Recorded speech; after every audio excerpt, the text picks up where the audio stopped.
Okay, now since we put the ice on, it was 44. Yes. Right. When we put on the ice, it goes up to 57. 57. However, we want it at 52. Oh, I see. So okay. the pressure does increase, but Right. then it shouldn't go up that high. You want it at 52, and your guess is it's likely what spot? It's the C18 that Pre-guy. Yeah. Last time he changed that was? Probably last week, I believe, or 2 weeks before that. Okay. Yeah. So can we order a ton more of those too? Yes. Okay. Mm-hmm. Okay. So, yeah, this is the first. Yeah. Yeah, And actually, it'd probably be smart if we ordered some more microfilter. We're going to go to smaller columns. No, that's okay. We'll get some more of that filter. Okay. Okay, so more of a generous supply of those inserts. Yes. If we could order those from those guys. Okay. So you would change that. Yes. Okay. So let's do that. Where do you keep the pre-filter inserts? Down here. Sort of organized, but Okay, let me go ahead and change that. Okay, so we just changed the pre-filter. There's a whole bunch of them down here, right there. Okay, what's next? so, next is to check for gas. The N2 gas, liquid helium supply is adequate, so I need to go Okay. check that. Let's go check.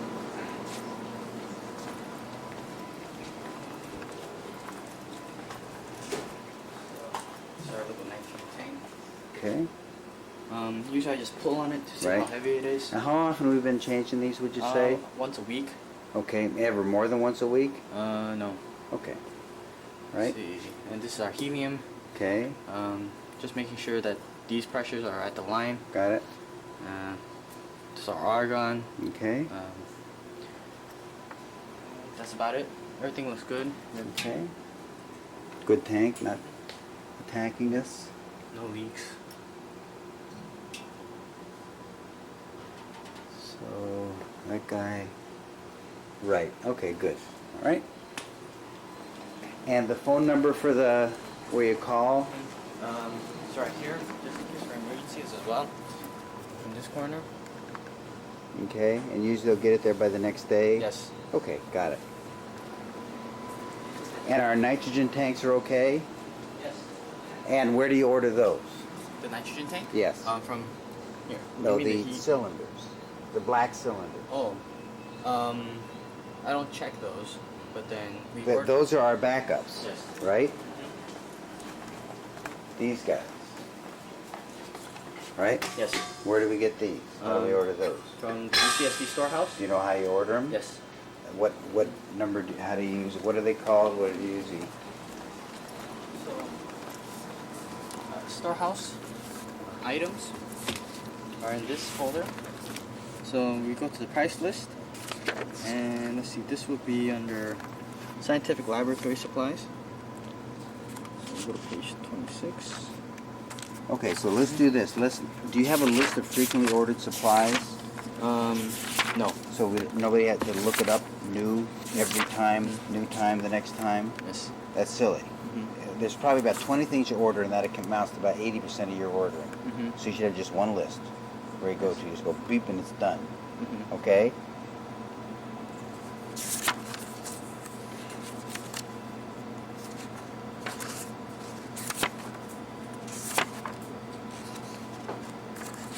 Okay, make a list of 20 most frequent things you order. Okay. If you have to fill out a PO list on it, give us a copy of that PO list for just that item. Okay. Okay? Yes. With whoever you get it from, that kind of stuff that we can fill in. Got it? Yes. Okay. So that's what you need to do. And so that'll be N2 cylinders and whatever else you got. Below that was we want to purge pump B. Here. Okay. So to purge pump B, I have to change. Let's see. So I have to change the concentration from 10% to 100% B. Press enter, and I'm going to increase the flow rate from 50 microliters a minute to 500 microliters a minute. And the pressure should go up. I release this valve when it reaches around 1500 psi, Mm-hmm. and I should see bubbles just coming out. And I do this pulse thing about 4 or 5 times to be sure the bubbles are out.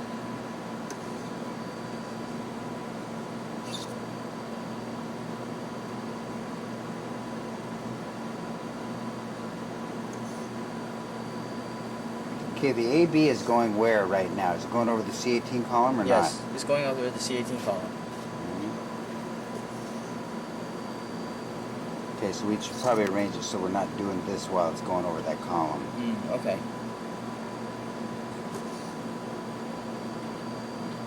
Okay, so why are you going at half a mil a minute as opposed to like 2 or 3 mils a minute? So the pressure won't shoot up like. Okay, what are you doing? What's the main goal of what you're doing here? To take out all the bubbles inside the pump, and also to, I guess, to replace the solvent that's going through the In the line? lines, yes. Right. At a half mil a minute, how long will that take? I don't know. Roughly. What would you guess that volume is? Maybe 10 mils? 5 mils? Probably 5 mils. Okay, so it's going to take you 10 minutes, Yes. right? Mhm. So it's silly to be doing any of this stuff before 10 minutes, right? Yes. Why take 10 minutes? Makes no sense. I don't think I ever told you that. No. Okay, so you want to do it faster. Also, you need to look out for bubbles that are hung up in the stone. So you want to jiggle it like that to knock those free Okay. while it's undergoing with some flow that'll entrain the guys, okay? I see. Okay, so that's what you do. Yes. And you've also got it shooting over your C18 column, so any crud leads you break through, when you do that valve, your opportunity for crud to get through into the system, so you're shooting all those towards the line, right? Yes. And you put a tremendous range of different concentrations of buffer over it, right? Yes. Okay. All kinds of good reasons for not having the C18 online. Now, if it wasn't online, what would the pressures be? Let's see. The pressure would at 10%. It'd still be high too, right? Yes. So why not? That's the way you should have it. All Okay. right. So we need to change that so that we're not necessarily putting all this weird ingredients and that kind of stuff in that direction. Okay. Okay. All right. So you do that to B. Then what else do you do? That's it. Only to B. You don't do it to A because I've never had a problem with A. have you had problems with B Before, yes. before? What, Jack? Before when we would see oscillations in our signal. It was always because of pump B. Okay. Have you seen that anymore? No. Okay. All right. So you don't purge any of the other guys. No. Okay. All right. So what's next? I guess I should stop. So close the valve, and then bring it down to 50 microliters a minute. Okay. Okay. And usually I like to see the stabilize first to see a stable pump at 100 microliters a minute, not 100% B. You lost me. What are you doing now? So I'm just letting pump B flow into the line. That's all I'm doing. What? To see if the pressure is stable. If the pressure's not stable, then it's How can it be stable? Your C18 column's got all kinds of weird acetonitrile on it now, right? yes. Well, by that time, usually I assume that the C18 column is filled with acetonitrile. It's going to take it a good 5 minutes to be in a position where you can assume that. Yes. So for 5 minutes, so you're worried that it's going to be oscillating or something? Yes. Okay, all right. But have you ever seen that? No. How long's been since you've seen that? Maybe 2 months, 3 months. I don't know. It's been a while since Okay, I've seen all right. oscillation. Is that on your checklist, what you're describing? No. It's just simply as purge pump. Okay. But it doesn't say recheck pressure. It doesn't say to do it at 100% either. Right? Okay. All right. Okay, what next? So after that, I bring it down to 10% B. Okay. Now, which of the gradients start at 10%? Oh, that's just for your tuning. Yes, that's only for my tuning. Okay. I can't think of any proteins that start with 10% B. Okay. So we probably want to change. What do we usually start at? 5%. Yeah. So we might want to change that to 5. Okay. Okay, but we'll want to do it in an experiment. We do it at 10, then do it at 5 and see how it looks. Okay, so let's say it's at, so you're going to have it at 10%. Yes. And then what's next? Okay, so let's see here. So next it says, next is to check the flow rate of Beckman A and the pressure for Okay. Beckman A. So I had it says before to turn on Beckman A. I turned it off for the time being. Okay. So to check for a flow rate, we do a sort of a crude way of checking flow rate is we take the line coming out of pump A, Beckman A. Mm-hmm. What's the line labeled? It's labeled as V35. Okay, it might be useful also to label that Beckman A too, right? Yes. Does anything else flow out of that? No. Only Beckman A. Okay. So to check for the flow rate, Mm-hmm. I count 5 drops and see how long it takes for 5 drops. Okay. So usually this should be, in 5 drops, it should be 11 seconds. Okay. And then I also write down what the pressure is as well. So the pressure is seen over here, Okay. and this should be about 0.55. And is it always at that? Yes. And is it 1 milliminute, right? Yes. Okay. And then I write 11 seconds. and then What it is? Okay, Yes. got it. Before it was 0.54. Okay. But then I'm not really worried about those. Okay. So next is to turn off Beckman A. We press stop. Next is to check for shim C flow rate and the shim C pressure. That I get the syringe. I get a syringe, the 500 microliter syringe, Mm-hmm. and I take the line that is feeding out of that has C flooring. So you don't purge C at all either, right? No. Okay. And I see how long, what the actual So flow rate is. Okay, so let's For LC2 only. So here it checks the pressure after the divert valve when it's only on LCQ. When we have the map configuration to LCQ only. So the reason why I do this is because this area over here has a lot of probability of clogging. So I need to check what the pressure difference is when this is either on detect or in waste mode. Mm-hmm.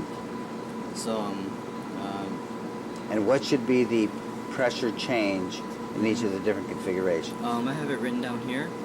So let's see. This says turn DV to detector Mm-hmm. and check and record pressure increment of pump A after 1 minute. Okay, and this is with what? Okay, and that's with what solvent going? This is with pump AB going into this. So yeah. I- What percent? Because the last thing you had was 100% B. Yes. That's over here, but then it should be back to 10% B here. Okay, sounds like a real opportunity for screwing it up. All right.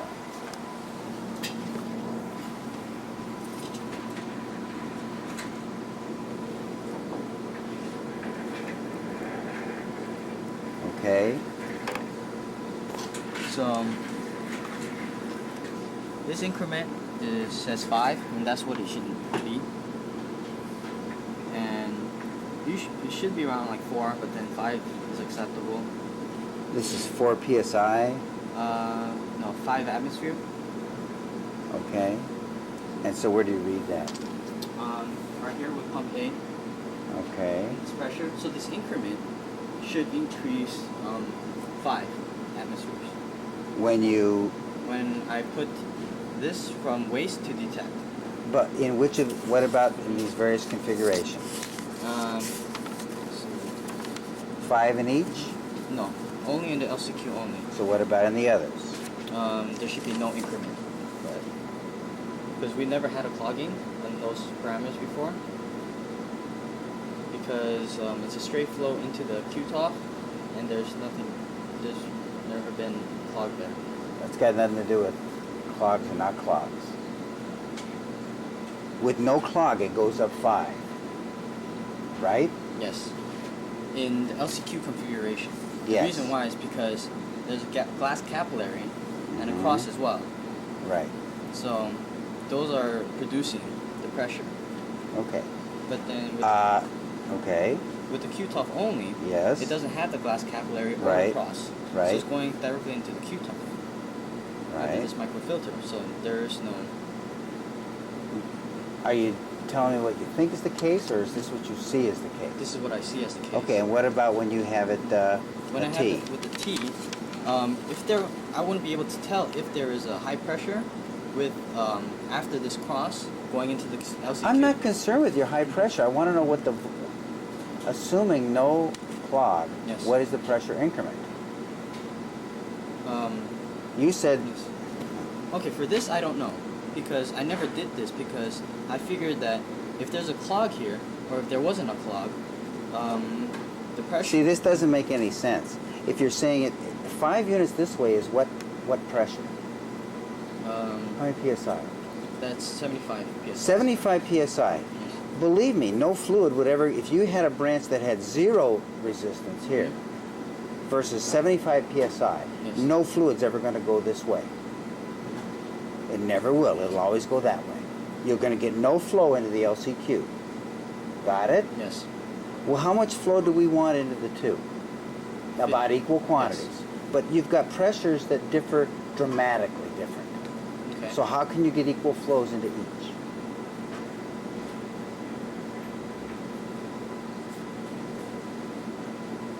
Can't. Yeah. Impossible. So either you've been shooting nothing to that machine when you've had it in T configuration, or you're way off on your guesses as to these numbers. Okay? It's got to be. Can't be any other way. Okay. So we just have to figure out what's happening. Okay. Right? Yes. Flow equals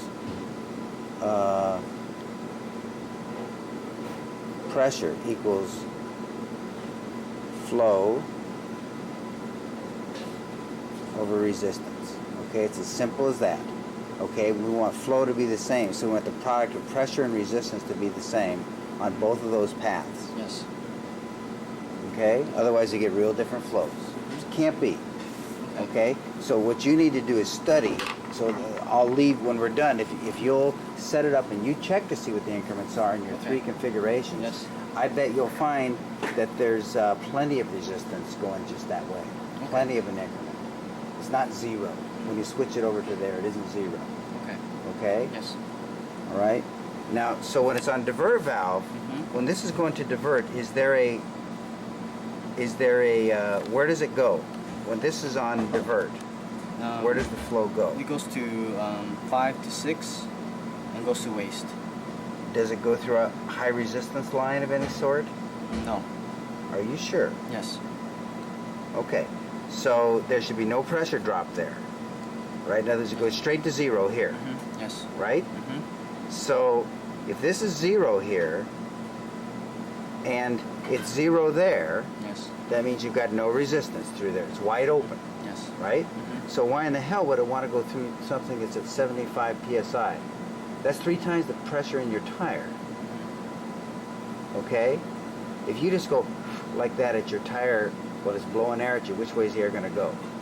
My way. The most you can blow is about 1 PSI. You can blow at the most, if you push really hard with your mouth, you can blow maybe 15 PSI above atmospheric, 1 atmosphere. So you're fighting against 5 of those. Something's wrong. So Okay. check to see what that increment is and see. All right. All right? So this divert valve operates the flow to both of these. There's no further divert valve or any other kind of thing. Yes. Okay. Unless there's something really, really, really different in what we're thinking. Unless maybe the resistance So what you're saying is when you, if it's fit, what is it usually before? Right now it's on divert, right? Yes. So it's like 54, That's 51. 51? Yes. And you're saying right now, if it was going to this, if you clicked it over, it would go up by 5. Yes. If it was going to both of them, it would go not up at all. Yes. Then you can't have any juice going that way. Can't be. Or it's a tiny fraction. You can easily do the math. It's the difference in the pressure drop of the two is going to be the ratio of flows. All right, that's just how it goes. All right. Have you checked to see what the flow rates are out of those things? Remember we did that for a while? Yes. Remember we did a lot of stuff to make sure they had the same flow rate? Yes. Part of how we did that was to balance the resistances. Yes. But then they got to be the same, Yes. right? Yes. Okay, so check into that a little bit and see what the real situation is. Okay. All right. Okay, so what's next? So you're going to do that, and when we start off again tomorrow, we'll do that. Okay. So now we're going to switch. So we're here. This blueprint. Mhm. We're switching valves V3 to load, Right. and this should say C18 Pepsin online with pump C.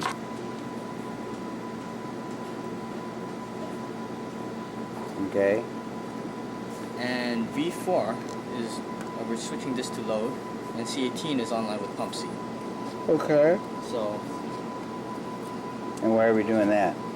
we can check the flow rate when pump C is online with the Pepsin column and the C18 column, and to check pressures with the pump C. Okay, now are those ever off? Let's see. The flow rates are never off, but then pressures may be higher at times.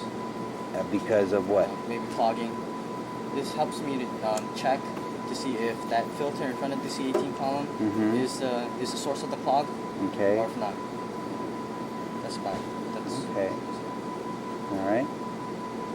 Okay, and what should the pressures be, and what should they go up to? So pump AB. Are these your?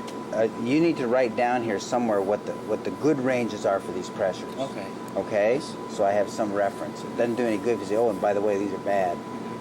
Okay. Yes. Okay. All right. These are good numbers, and so Okay. so pump. I mean, yes. but these are just like you. Let's do this tomorrow so we can see it. So let's plan tomorrow for you to come in and get it right up to this point, Okay. but change all the filters except for the one we changed today. Okay. Change every filter except Okay. for what we did today. Yes. And then I'll go ahead and change that guy Uh-huh. down there, and we'll be all set to go. And we'll record what these numbers are. Okay. Okay? All right. Okay, so you check all those guys. What? Yes. Then what? Then I bring the valve back to inject. Well, actually, actually, what I do after I switch the valves, Mm-hmm. I first empty all the waste containers Okay. first, and this gives time for the pressures to stabilize. And then I have another checklist here saying I need to make sure that they're stable, they're not still increasing or still oscillating, so I know what the flow rate should be. And then I check the flow rates, and then I bring the valves back to inject for both. Mm-hmm. And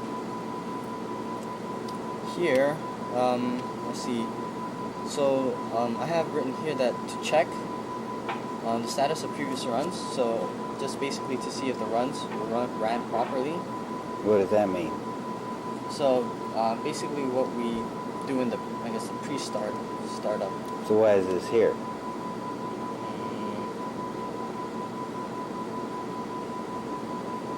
I don't know. So this is As in- BS, Yes. right? What about this? So this is if you want to tune the LCQ. If you want to, that means you don't all the time? Yes. Yes, you don't, or yes, you do? Meaning I don't always tune the machine. When do you tune it? Usually on Mondays. So every time I look at this list. Okay. When was the last time you got any kind of clog where you had to put that wire in there to get it loose? Let's see, probably 2 weeks ago. When Okay, and what was the last- sign that that was happening? Low signal in the tune. So so we have a record of what the tune should look like and what type of signal we should Mhm. get. If that is lower, Right. then if what we see is lower than what's written, then that's evidencing. Okay, let's do this then. So tomorrow, Mhm. get in as early as you want to, because Okay. then we'll just get done quicker. Okay. And if you'll get it up to the point where we're all set to tune, Okay. all right? And then I'll be here still before you. Okay. So get it right quickly as you can to the point where we're ready to tune. You're gonna change all your little filters, Okay. and then we'll be all set to tune. I can watch how you make your tune mix together, Mhm. that kind of stuff. Okay. Okay? Yes. And then we'll plan to proceed with this kind of stuff. Okay. I suspect the thing that I'm gonna need to see the most, the thing I was always the clunkiest on, is that thing. The PM machine. Yeah, how you Okay. drop old programs, Mhm. where Yes. where the new ones are, how you set up complicated queues for doing them, you know, all that stuff, right? Yes. Okay, so we'll spend some time on that. We'll tune, spend some time on this, then prepare some samples. Okay. Okay? Check to see how much of our denaturant solutions we have. Okay. If we have enough with reasonable use to take us through a month, that's fine. If we don't, in your opinion, then I'll need some recipes for things. Okay. But if you're looking at them, you think they're pretty good. Also, okay, so this is Wednesday now. We're resuming. Jack's hopefully got things up, so we're ready to do some tuning. Okay, so what I need to be refreshed on is the operation of this Excalibur, the operation of this, Yes. and probably not that. I probably know how to do that. We're going to do a split flow acquisition for cytochrome C. Yes. That's what we're going to work towards. Yes. Okay. So you're tuning here. Okay. So when you set up to tune the LCQ, do you have a split flow operation? Do you have? No, it's LCQ only Okay. flow. What about when you're going to be doing to split operation? How do you tune? I don't tune for split flow acquisition because when I'm tuning the LCQ, I'm only tuning the LCQ, so only flow will go into LCQ. So Okay. Did you check those flows yesterday? What the story was? yes, And what's the story? and actually flow going into the QTOF also has a difference, pressure difference about 5 to 6 atmospheres. So it's the Okay. same as the pressure difference with LCQ only. Okay. Now, what about when they're both running? When they're both running, the pressure is, The pressure difference. let's see.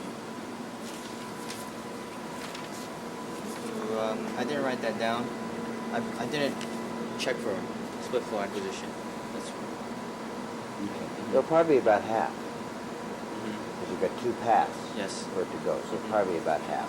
Okay. So it's about 5. Yes. That you think that's normal. Yes. Now you didn't change the filters on me here. No. So are these the normal pressure numbers now? Do you think, or Yes. you don't know? Yes, they're the normal pressures.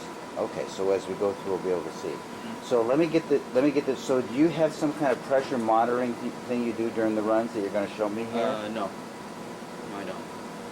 How do you keep track of? Then how in the hell could you tell me the pressures are normal then? Well,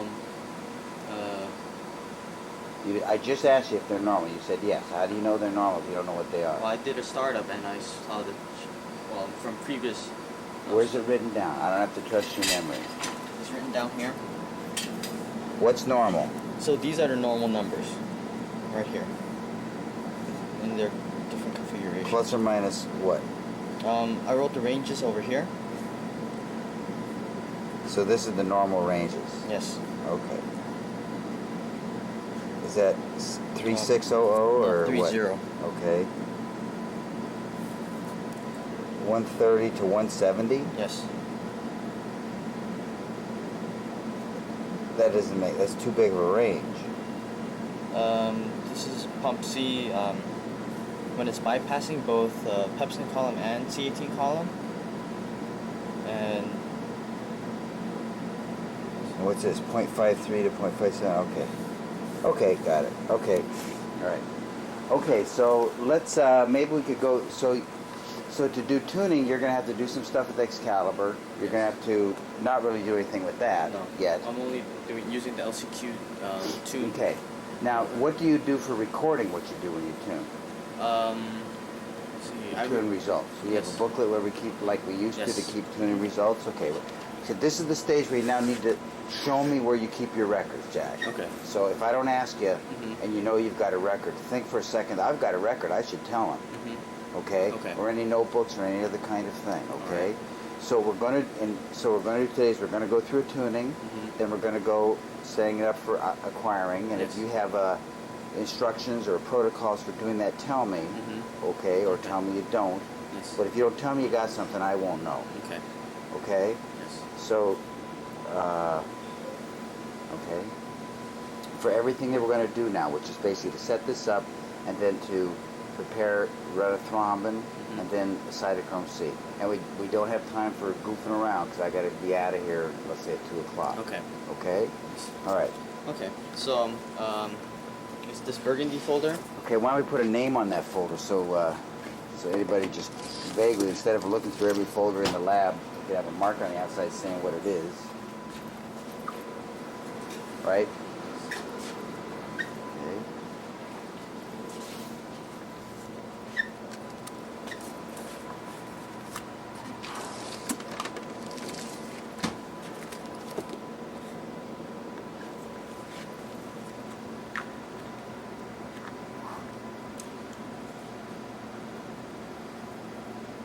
Okay. Okay. So this is the LCQ calibration log. So this is where I keep pretty much. This is how I record all the tune. Well, I haven't seen him yet today, but he should be here, as far as I know. He might be in there. I didn't look closely. Because it's due to health. Is he sick? I don't know what's wrong. He's had a headache for like 2 weeks now. Hmm.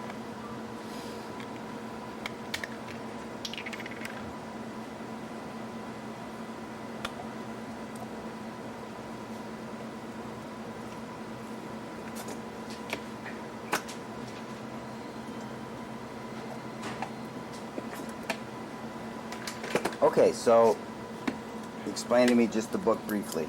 Okay. So after I tune, I usually take a picture, a printout of the Okay, chromatic. what do you tune on, Jack? And how often do you do it? I tune on angiotensin 1, and I do it about every week, every Monday of every week. About every Monday. Yes. So Does that mean every Monday? no? Means So every 2 weeks. every 2 weeks you Yes, do it. yes. Okay, got it. All right. Okay. So this is a picture of the spectrum of Okay. angiotensin. All right. So why don't you show me your angiotensin? there, Jack? Okay. The angiotensin is in the refrigerator. Over here. Okay. Did you clean through this? Yes. Okay. All right. And here's where I keep the angiotensin, right here.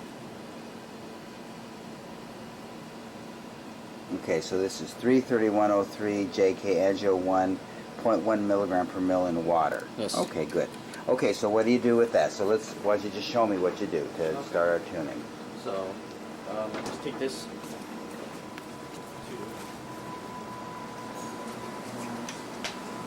I take the syringe here. Well, obviously that's not a stock solution. So why don't you show me where you get that from, Jack? The stock solution. Yeah. Pretend like you're trying to teach me how you do this, right? Yes. So So- logical things like where you get that from. Okay. So this is where we took our angiotensin. Behind it is the stock solutions of angiotensin. So here we have the same solution, but it's at 1 mg per mil. Okay. And behind this is another stock solution, which is at 10 mg per mil. Okay. And that's it. That's all we have of angiotensin. So how often do you prepare? How does one? What's the story? So this is what I use to tune. So pretty much. Do you make that from? Why do we have two stock solutions, Jack? Well, so from this I would prepare 0.1 mg per mil What's the purpose of this? to prepare this sound. That's silly, So- isn't it? Why don't you just make that from this? How much do you dilute this to get this? I dilute 100 microliters. Okay, so why don't you dilute this 1 to 100 to get that? Well, I don't know. Well, this is Okay. how it's been done before, so I. Yeah, That's how I you just did. comply. You don't think. Yes. Okay.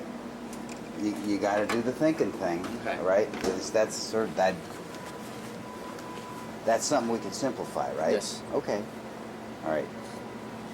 Okay, so with this, usually I should rinse this first because the Okay. last time we used this was to tune the Q-top, Uh-huh. and polyalanine still probably Right. inside the syringe. Okay.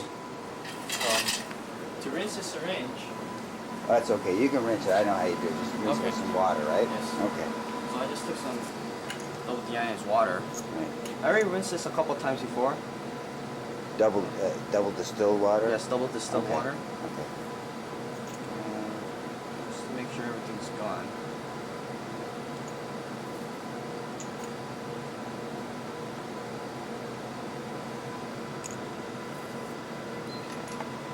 Is it written down anywhere, the tuning protocol?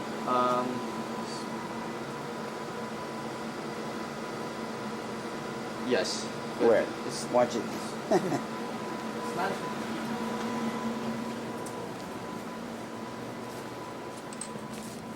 Okay. Oh, what's this book, Jack? Oh, this is the protocols and Okay, remember, you're supposed to be telling me. Mm-hmm. Yes. Okay. Okay, what? All right. It's the first time you show me this book, in the halfway through my training here, Mm-hmm. right? Yes. Well, You don't use this. I don't use it. No. Okay. What if you're going to teach somebody? Who made this book? Well, it's several people made this book. Probably. I don't know. It's useless, or why do we Um, keep it around? We keep it around because it has a couple standard of operations that may be useful later. Like what? Let's say, for example, What is this check? Okay. this is the same checklist that we use over there. So Okay. this is what I was planning on showing to you Why? guys. How are you doing? I was at the health services. Yeah. What's up? What'd No, they my say? Headaches are still persisting. So what'd they say? Just take some leave and decongestant. You talked to them about the aneurysms and stuff? Yeah, I told 'em. What'd they say? Well, the guy's like, well, headaches aren't really consistent with like pre-aneurysm symptoms because I exercise and I don't really have any pain like in my head. So they were like, Who's this? Some big expert or some he was jerk off? he was the You're gonna urgent. bet your life on that? I know. When was the last time you had like an imaging study or A something? year and a half ago. They said it was about 2 normal? years. Yeah. And how often did they say to get checked? I think they said like every year. So why don't you get So, checked? Yeah, that's what I'm saying. So, like, what would I do? I mean, if they, What The guy said- they told you? Who told you to get checked every year? I think probably the specialist. So Then you I should could get the. call that guy back up. You need to get yourself your appointment to do that. No, Okay? Yeah, maybe it's sinuses or whatever. Better But be safe than why? sorry. Yeah, damn right. I'm taking out insurance policy. Don't strain yourself. Hey. No, the thing is, like, I was exercising yesterday, Mhm. and I got need here and here, Right. right? But then after my exercising, I was like, I had this. I keep So getting then it this, did like, start hurting more. Pulsing. Afterwards, yeah. That's like aneurysm. Did you tell the guy? I said it hurts after, Yeah. but not while I'm exercising. Right. My heart's like, beating. So I Oh, don't know. because you're recording all this. Recording it? So, So, yeah, why don't you call up that specialist Yeah. and get I get the your records, study done again? over here, Yeah, but you can't do any karate or stuff till you get that worked out. What if somebody kicks you in the head? Yeah, that's a Oh, problem. wait a minute. I haven't You been get keeping that's it. like 2 points, right? Yeah. 1 point for a groin. Yeah. So when you play with the guys, Yeah. tell them you're not wearing a cup. Please take groin shots because you got to protect your head. Right. Let's see. Yeah. And tell them they can check if they want. No cup. Correct. All right. All right. All right. Yeah. So you got these pretty computers here. Yeah. Okay, so let's see. What's our computer plan? Once that there's So same startup. So you've flagged the things you think are good. Yes. Okay, why don't you just tell me what you think is good or useful if I'm going to put together a unitary thing? So here, this is an LCQ tune page. Uh-huh. So this is how you would tune the LCQ. Okay. That's about it. All right. And buffer recipes for any. Okay. We have some old buffers as well. Are these correct? Yes, they're correct, but then we don't use all of them. But are these the recipes you follow? Yes. Like, how do you make your stop guanidine hydrochloride solution? You don't follow this. What do you follow when you do that? I just make the calculations myself. And That's a big opportunity for screwing up. If you made them before and they work, you always want to write that down and follow that. okay. Okay? That's how you keep from making mistakes. Okay, what else? So this is add change buffers, Okay, the bottles, how to rinse the bottles. okay, And this is how to purge the pumps. okay. This is how to. Okay, where are all these things? On a computer? Oh, I don't know. You're kidding me. I didn't type these up. Who did? I don't know. Jack. Okay, that's sad. Okay. So I get to retype all this if I'm going to use it, right? Yes. Thanks a lot. Okay. What else? Any of this stuff you know where it is on a computer? No. Okay. Alright. What, anything useful here? I started to make a log of what I store in the Revco, Uh-huh. and this What is is the log? Where is the log of what you store there? right here. This is it. How many pages you got here? I don't know. Is this up to date? Yes. Okay. So if you find a So what are the boxes labeled? they're labeled over here. What 2X is what it's called? Yes. Where would I guess that box 2X is?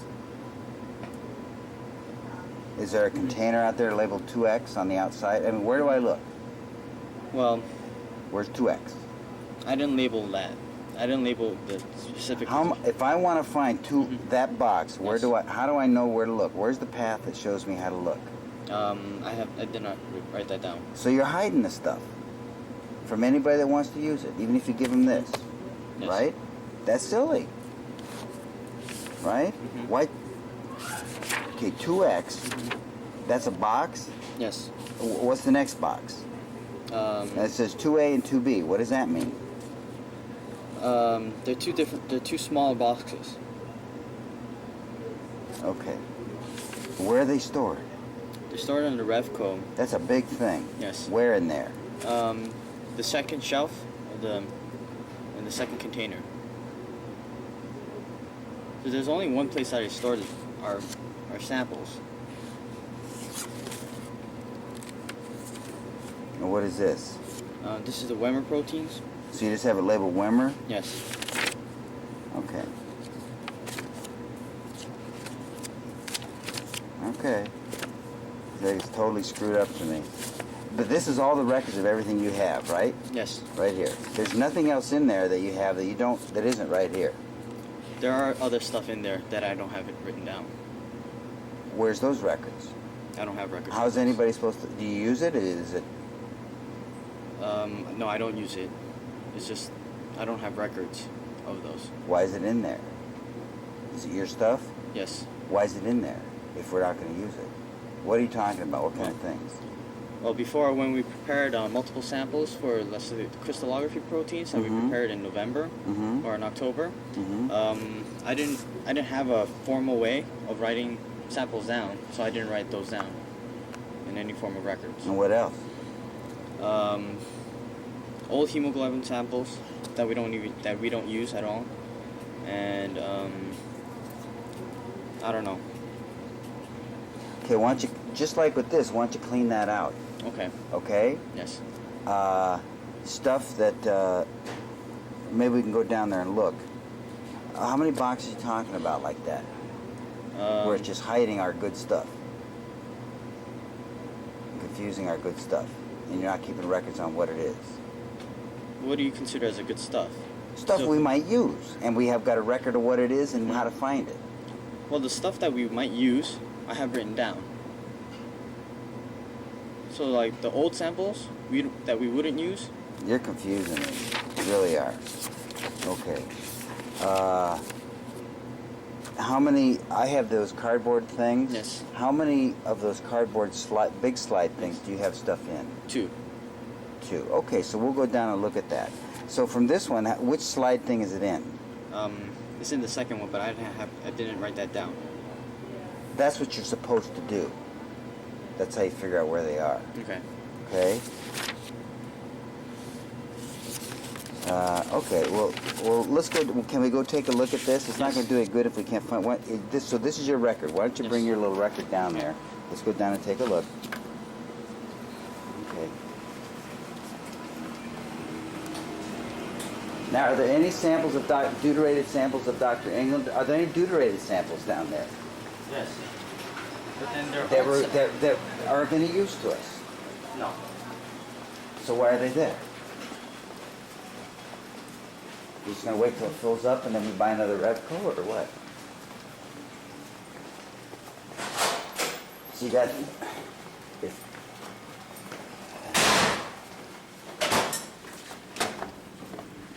Okay. In the future, Jack, what you want to do is pretend like you're the boss, and you've got to provide resources for other people. Yes. Okay. You let junk fill up in an area. You know it's junk, and you let it fill up and clutter things, Okay. right? Yes. And what are your guys going to do when they're all confused? What is this? I can't find the stuff I want. There's this other stuff. You see how Yes. It's in this one. counterproductive that is? Yes. Okay, why don't you show me where your things are? Second drawer. So this is where we store our stuff. Okay, what's in here? Do you have anything in No. here? I don't have anything.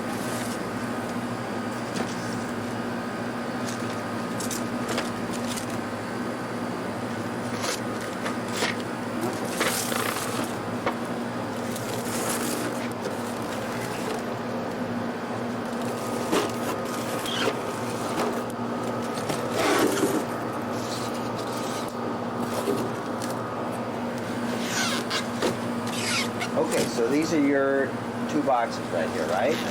Brim full. Yes. Okay, now the ones that say, some of these are mine, okay? Yes. Is that useful? I'm not sure. Okay. Can you go through the... Let's do this. We'll get ourselves a big thing of... You just have these two, right? Yes. Okay. We'll...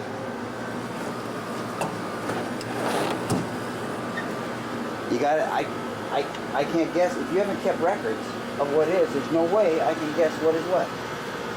Right? Yes. Unless I stop and spend a month going through all your notebooks, and I probably still can't figure it out. Right? So you're the only one that can undo that crap.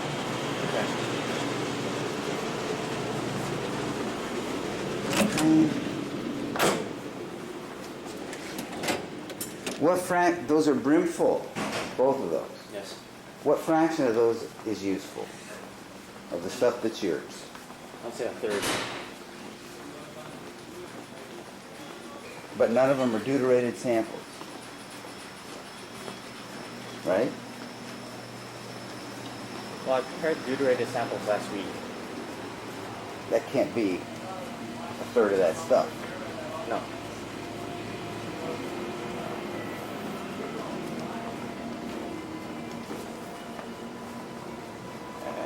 Start our tuning. So you got your angiotensin solution that you keep a series of 2 dilutions on for some reason. Yes.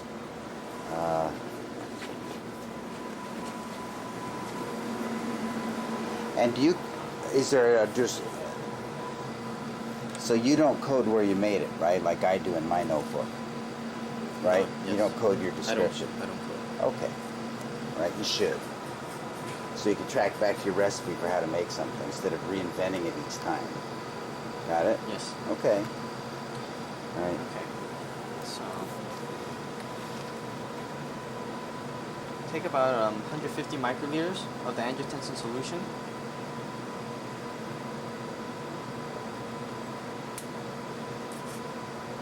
Check for any bubbles. That's okay. Just go ahead. I know this. Okay.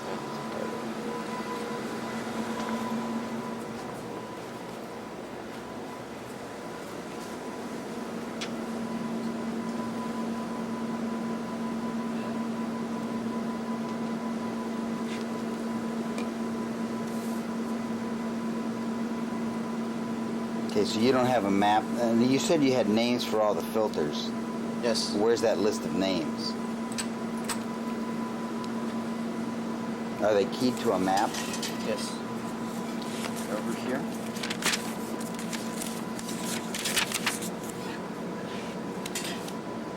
So, the pre-filters, ship A, B, C, So where are those? right here. So Okay, I labeled these all right. as pre-filters.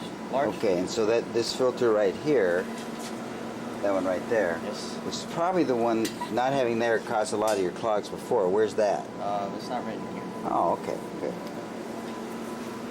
So you never know when to change that one, or probably never do, Yes. right? That's probably the one that caused you the most trouble. Actually, it was this one. It was not having the pre-filter here caused a lot of trouble. Ah, okay, good. Is that on the list too? No. 'Cause- See how silly that is? yes. The ones where it's most important to know what's happening, you don't have on the list? Mhm. Okay. Okay. So we place the syringe here, and then we can start our tune. Okay. So I get. Okay, so why don't you, so you open this up by just opening up from the base page, Tune Plus, right? Yes. You don't have anything else We double open. click here, Right, and it will automatically go here. got it. Okay. So to tune the LCQ machine, we have to go to File and open our previous tune, which is this first one here. Hold on, let me see what that one is. That's critical. And is this the one you use for all your runs? Yes. No, you don't use any other besides manual. Mm-hmm. Manual inject 200 degrees, 200 microliters LCQ tune. Yes. Okay. This is the only one I use. All right. Alright, once we open here, we can see that the file name is also written here.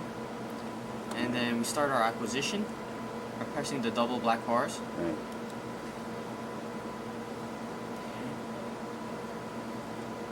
And from here, we have to switch this to detect. Okay. Now let's look at your. Can we look at your pressures right now over Yes. here? I want to see what your normal ones are. So we're not corked off. So with things open, it says ion gauge pressure is 1.62, convectron is 1.04. So those are pretty good numbers for when it's open. Yes.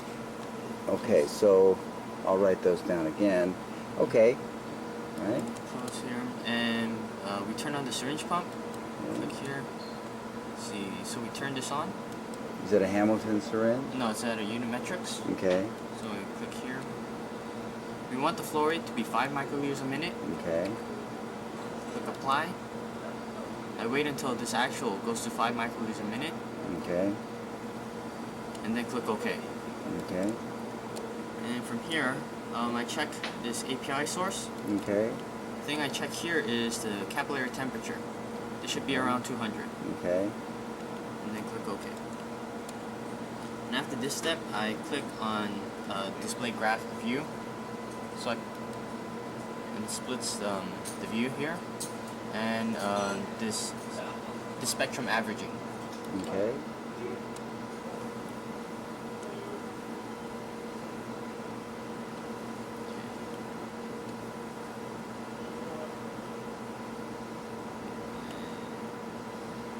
What we see here still looks like some polyalanine.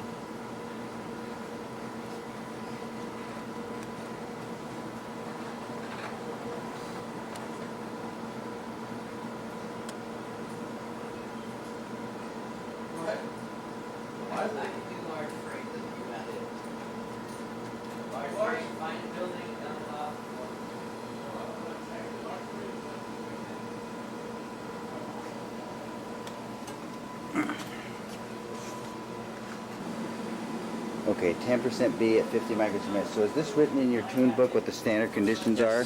So it's all written here.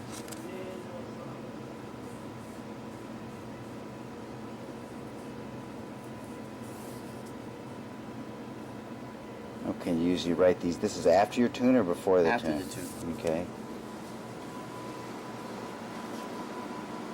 Okay, and so what kind of, does it usually normalize on the 649.1? Yes. And what's usually the number you see under this? For the normalization level, you mean? Yeah. I would say around 3 times 10 to 7. Okay. So a good indication is to look at the previous one Mhm. and see if it's the same number. Okay. Usually, if it's the same number, I Mhm. don't go ahead with the tune. Okay. Because it's not necessary. Okay.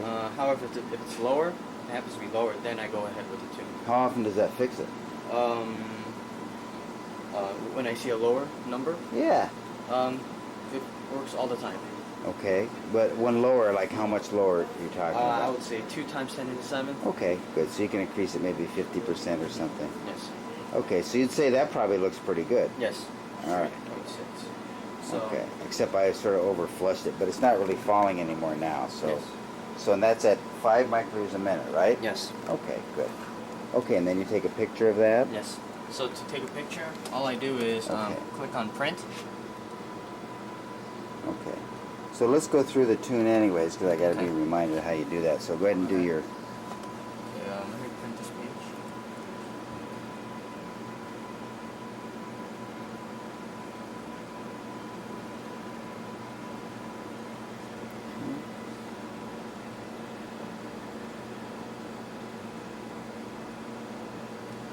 Okay.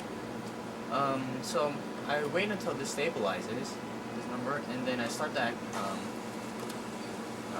acquire the data. Mm-hmm. And with here, I just changed to today's date.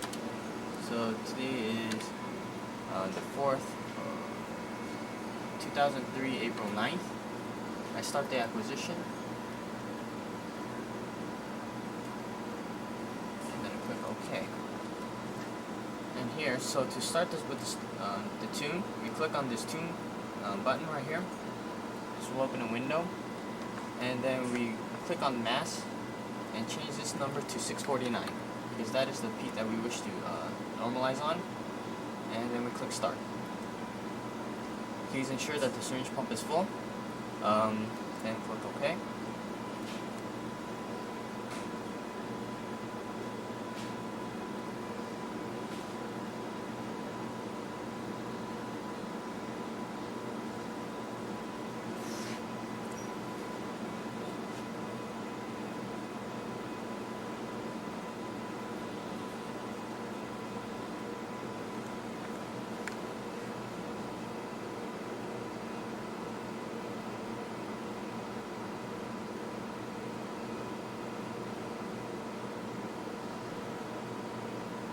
Okay, and this is pretty typical. Not much in the way of sodium adducts or any other kind of thing. Yes. And that's about the ratio of these two that you usually see. Yes. Okay, good. So that's pretty typical.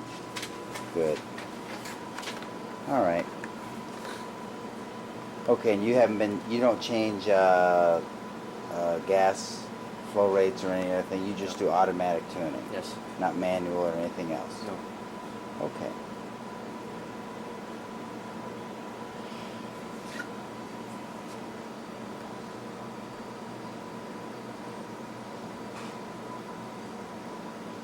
Okay, so I think our next thing would be to prepare a thrombin sample Yes. with sort of standard denaturant. So we'll be going over that in just a few seconds. So you can show me where your solutions are for doing that.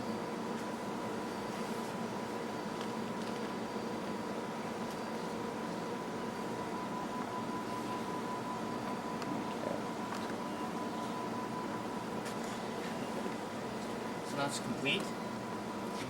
I checked the signal here. It didn't really change much, but if it was low. Yeah, just go Okay. ahead. I know all Okay. this stuff. And so, like the numbers here, I would write down in our parameter sheet right here, down here, and then click cancel, and then save the tune. And since it was already a good tune before, I don't want to save. And then after that, I stop the acquisition. Click OK. Put the divert valve into waste. Close. And the syringe pump I turn off. And then stop the acquisition. Okay, so let's go to your solutions in the fridge now. Okay. So you have no recipes for how you make any of these things? No. Okay. You have noticed how whenever I make anything, I put a number on it where it shows the page number of the notebook where I created it. Yes. So you can always track back how you made anything. Yes. But you just decided not to do it that way. Yes. Okay.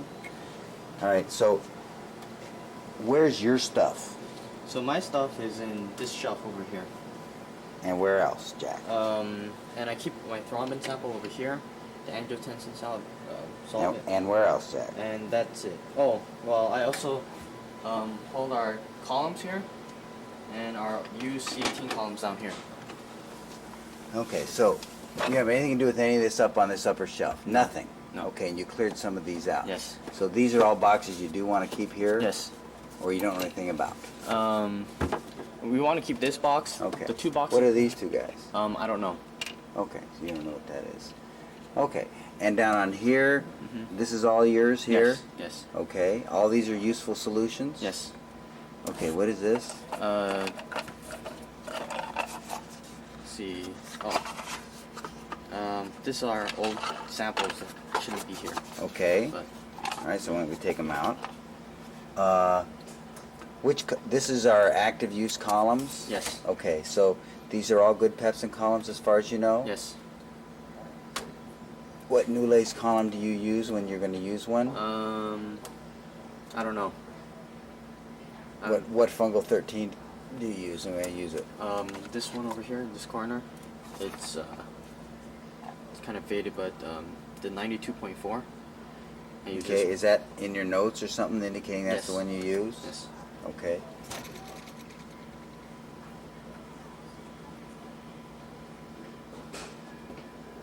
Boy, that's really hard to read. Okay, when things get shitty to read, you should write over it again. Right? Yes. Okay, now.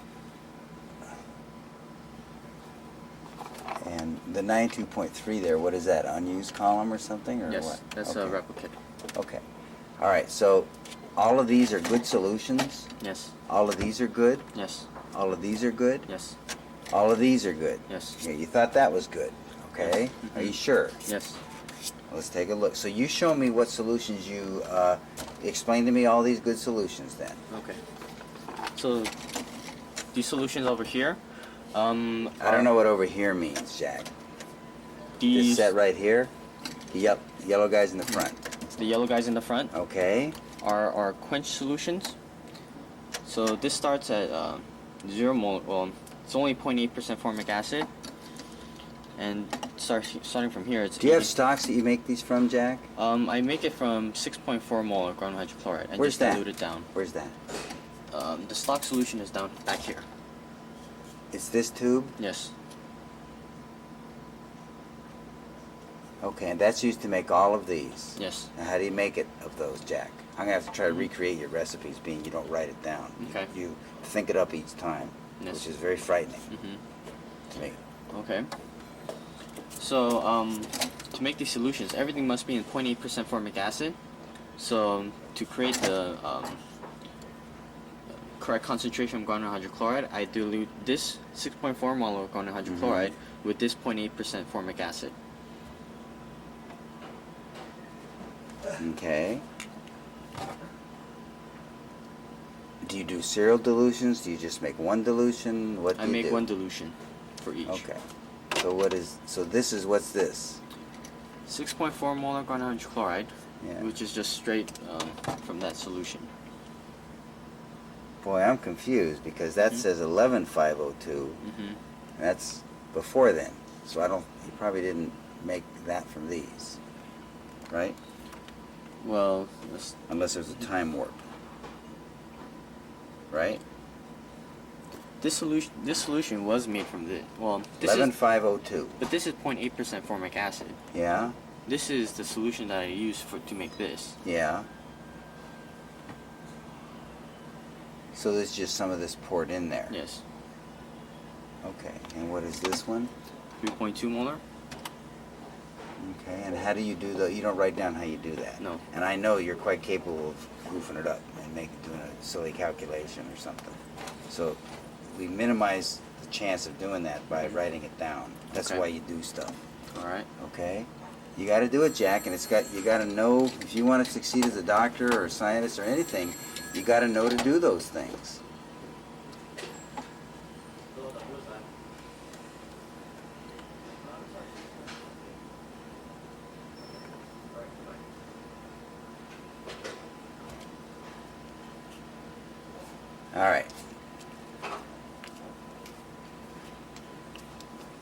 Okay, I'm gonna put these right here. Because that way I can sort of remember what you did. Where it came from. What is that? That's 0.8 mole of guanine hydrochloride. How do you tell?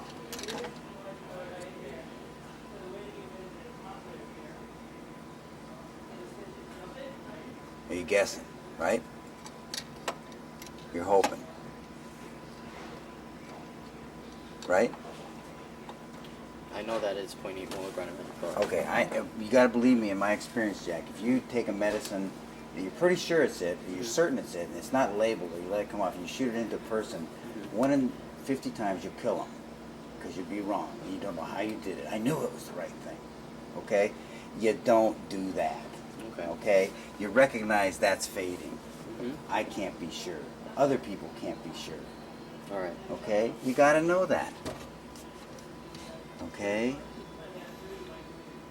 Alright. Now what are these guys back here? Let's see. Do you use those? Do you use those? Ouch. Hello, Dr. Woods. Oh, hi. Hi.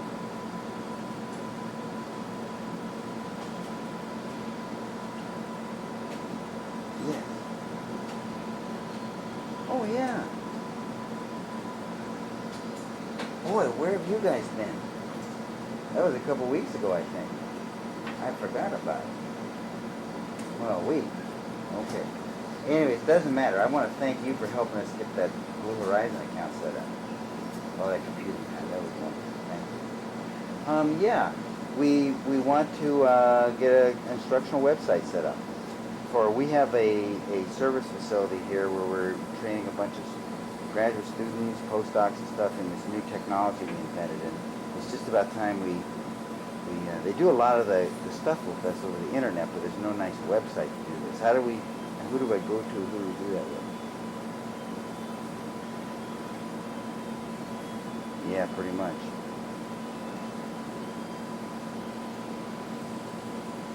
Okay. No.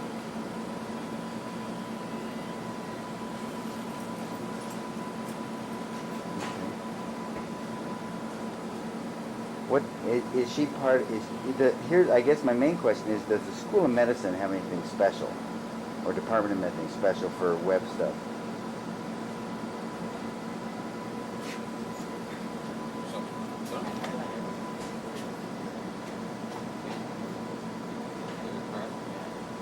Oh, that would be great.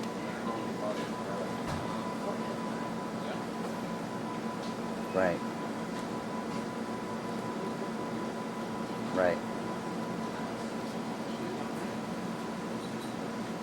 Excellent. So, and could you guys write a first page that just says website under development?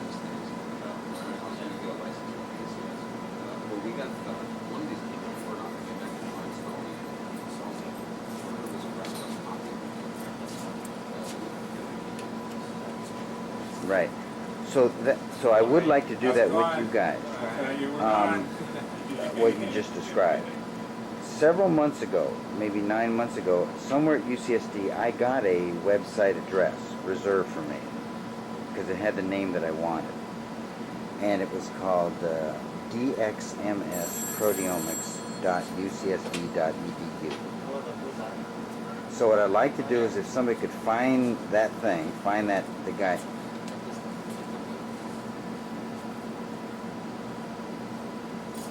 Right. Okay. Okay. Right. Okay, so I will send you that name again and outline this stuff again. Great. Great. Great. Yeah. Okay. Thank you very much.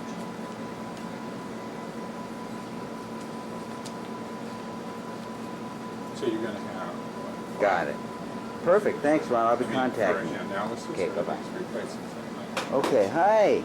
How's it going? Pretty good. Okay, so we're just going through. We're going to run we're a thrombin thing. Jack's going over where he keeps all of his samples and solutions and stuff, and we're just sort of walking through that. Okay. Okay. So I would say we'll probably be starting to prepare some cytochrome C stuff. Half hour. Okay. You want Okay. me to come back then? Or you can hang around. Yeah, might as Okay, well hang but I don't want. I got to go at 2, so I've only got 2 hours to do the rest of this with Jack, so I can't be too distracted. Okay, show me your solutions, Jax. Okay. Okay, so what are those 3 other tubes in the back? So this was used for one of. And I'm short of time, so if it's Okay. crap, just tell me and let's get rid of it. Okay. It's not really crap because we used to use it before with one of our proteins, but that was one of our Berkeley proteins that we used to work with and needed a high salt concentration. So I had to make a special water buffer for this protein. 1091 H2O buffer. Yes. What pH is this? Do you have any description anywhere of how you No, made this? No. That's ridiculous, Jack. Okay.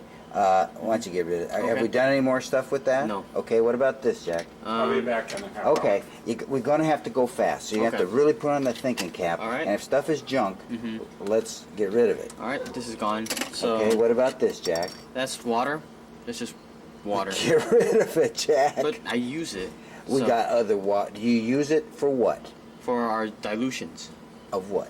of thrombin, of anything that needs to be diluted. Okay, what's that date there? 03. Okay, so you use this for diluting things. Yes. Okay, well, it's water. Okay. Okay, what kind of water, Jack? Double distilled double or distilled. deionized? Double distilled. Okay. All right. Okay. Okay. What else? So we got this. I'm going to put this up here just for a second. Okay. Okay. What are these things that you use? So this is our water buffer that we use for, let's say, for our on exchange dilution. So when we make dilutions with, What's the pH? I don't know. That is insane. That's the most important thing to have on there, what the pH is. And it could be anything, Mm-hmm. right? Yes.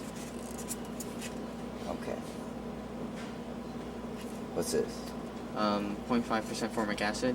What do you use it for? Nothing. Okay. What's this? That is 4-molar guanylmethionine.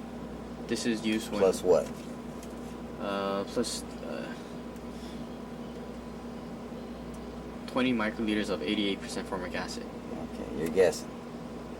Okay. What do you use this for? We use this with Steve's samples. I prepare it for Do you blanks. really still use it? Yes. Okay. What's this? This is the water buffer, the same thing here, but then it's it's a stock solution Yeah. to create the solution. Yeah, no pH on that, right? No. Okay. Screwy. Okay, what are these, Jack? These are TFA buffers that Do you use all these, Jack? no. Do you use any of them? No. What are they in here for? Just in case that if we were to run some hemoglobin samples from stock solutions, because we use TFA buffers for hemoglobin samples.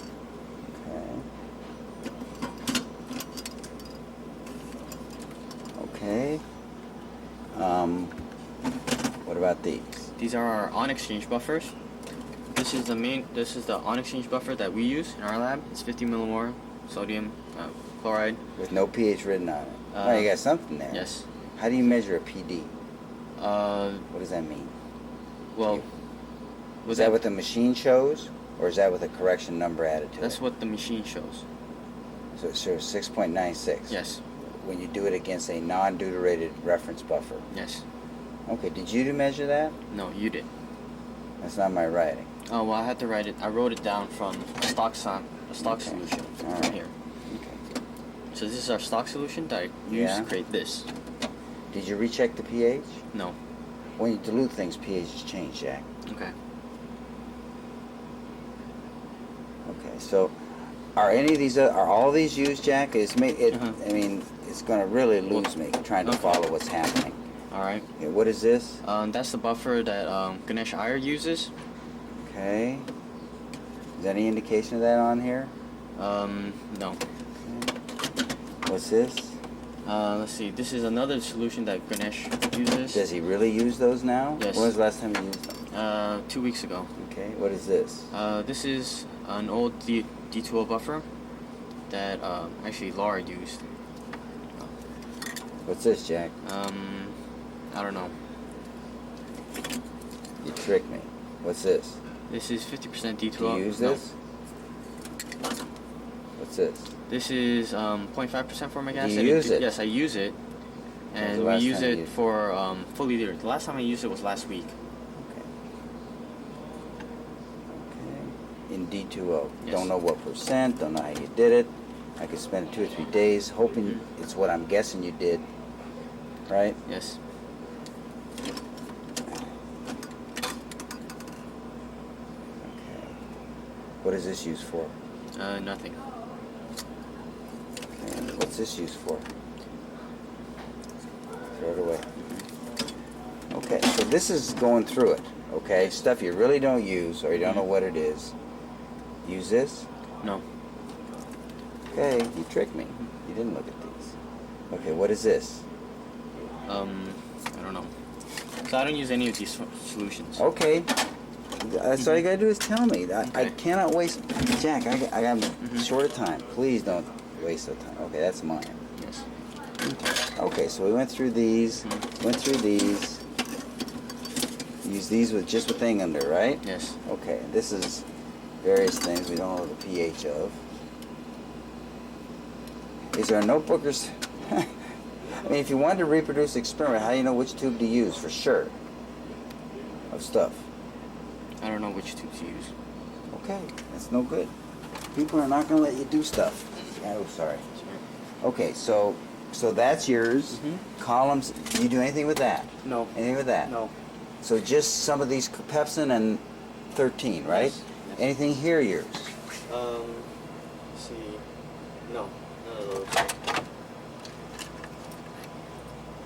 Okay. Any of this yours? Any of this yours? This says JK. Yes.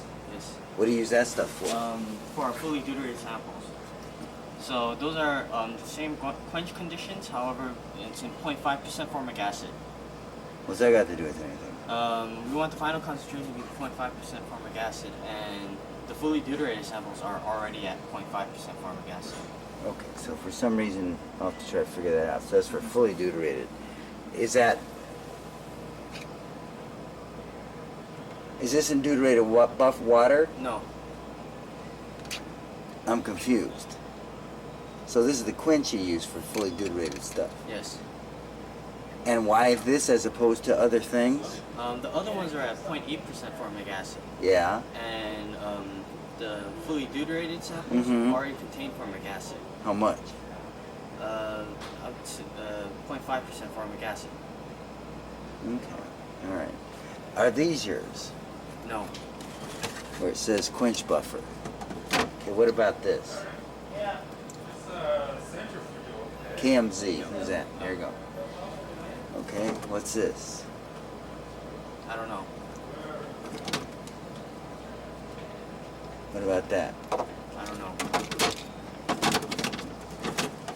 That? I don't know any of those. Okay. Those aren't All right. mine. Okay. All right. And you're the only guy making samples, right? Yes. Okay. All right. What about this? Those are not mine. Does anybody use these from 01? No. Okay, let's get rid of those. Okay.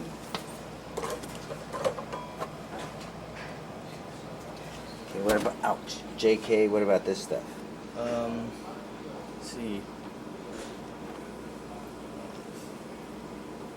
21102. You don't know what that is. No, I don't. Somebody actually wrote down the code number for it, so you could actually look up what that was. Yes. Isn't that amazing? That's why you do that.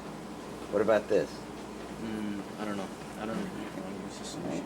Okay. Okay. All right. So what about in here? What is yours? Let's see. The angiotensin.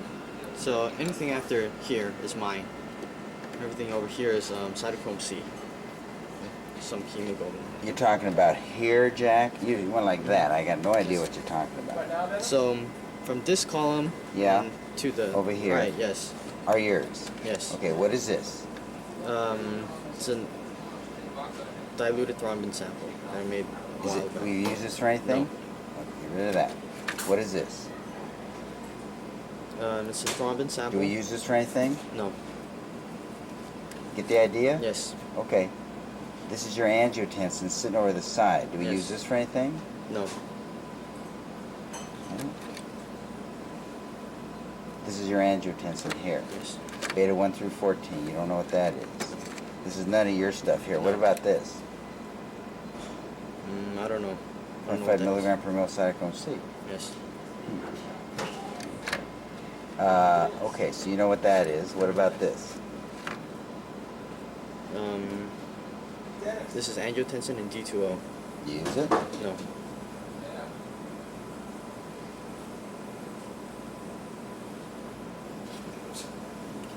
Okay. What's this? Why did you get them by the handle, dude? This is fully deuterated angiotensin. Do you use this at all, No. Jack? Okay. But you don't consider these yours. Only one. No. What about this? It's the same. A different dilution. Okay. All right. Okay. And what about these guys here? You know about those? I don't know what this green sample is. I think. No. Cobra PLA2. That's something you probably should know about, Yes. right? Yes. You don't know what that is, right? Well, now I do. Okay. What's this? Thrombin. Do you use this? Yes. Oh, okay. You actually use that, Yes. that vial. Yes. Okay. What about this? I don't know what that is.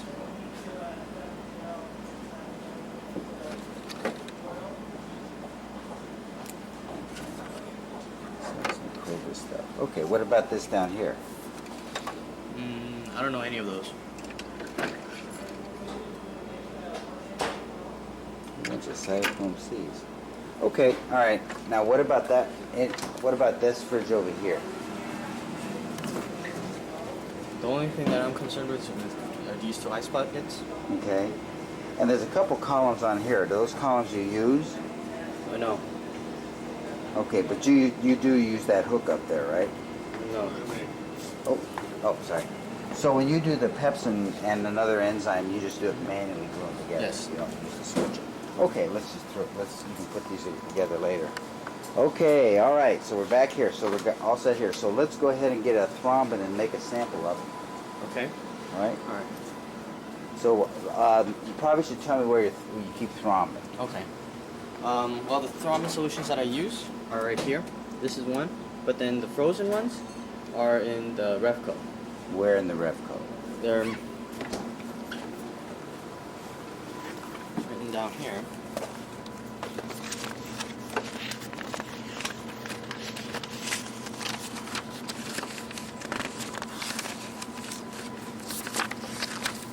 Right here. The box is labeled RB1. And which canister is it in of those two you have? It's in the first canister. I have no idea what first means. Well, it's in the second shelf, and the second one from the left. So it's the second one, Yes. not the first. But Okay, then- got it. Okay. Okay. So, and these are the thrombin What's it samples. labeled on the box? RB1. Thrombin? No, just RB1. Okay. And if you look in there, you'll see this configuration and with this number of So what thrombin does it left. mean? So there's 9 aliquots Mhm. plus 3 more. 3? Yes. 12 aliquots remaining. Yes. Okay. All right. So that's where our frozen thrombin samples are. And so to prepare the thrombin sample, take this thrombin. Is there any stuff up in here? Thrombin? That you use? No. Okay. All right. Any important samples up here you know anything about? The TCP solution Okay. over here. Got it. Okay. And so we sent her a whole bunch, right? Yes. Okay. Well, these are just extra bottles here. this part of this set? Yes. This is left over. This is some stuff Allison. Yes. Got it. Okay. He's right here.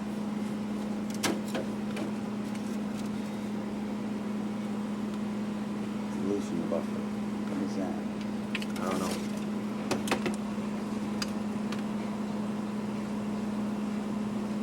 1903. Somebody made it pretty recently. No idea what that is. Is that your writing? No. Lily. Oh, Lily. All right. Okay. So, you need to dilute this with water and 0.8 molar. Okay. Do you have a recipe somewhere for making a standard sample? Let's see. It's only written in my notebook.